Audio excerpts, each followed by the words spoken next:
নির্বাচনের আগে হত্যা বা অপরাধের ঘটনা অস্বাভাবিক কিছু না বলে মন্তব্য করেছেন প্রধান নির্বাচন কমিশনার এএমএম নাসির উদ্দিন।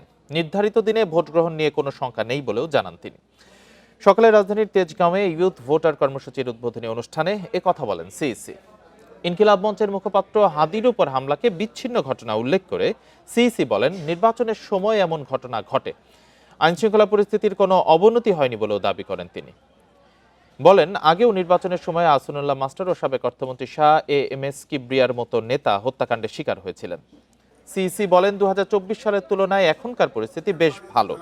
যথাসময়ে নির্বাচন আয়োজনে আইনশৃঙ্খলা বাহিনী সম্পূর্ণ প্রস্তুত।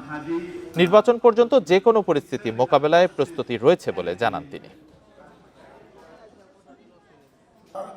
আইনশৃঙ্খলা অবনতি হলো কোথায়? একটু মাঝে মধ্যে দুই একটা খুন খারাপি হয়, যে হাদির একটা ঘটনা হয়েছে, আমরা এগুলো বিচ্ছিন্ন ঘটনা বলে মনে করি। এই ধরনের ঘটনা তো সবসময় ছিল।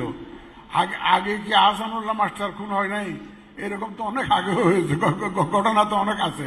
আমাদের কিবরিয়া সাহেব, যে ফরমার ফরেন মিনিস্টার, কিবরিয়া সাহেব খুন হন নাই? ইলেকশন আসলে এই ধরনের ঘটনা হয় বাংলাদেশে, এগুলো নতুন কিছু না।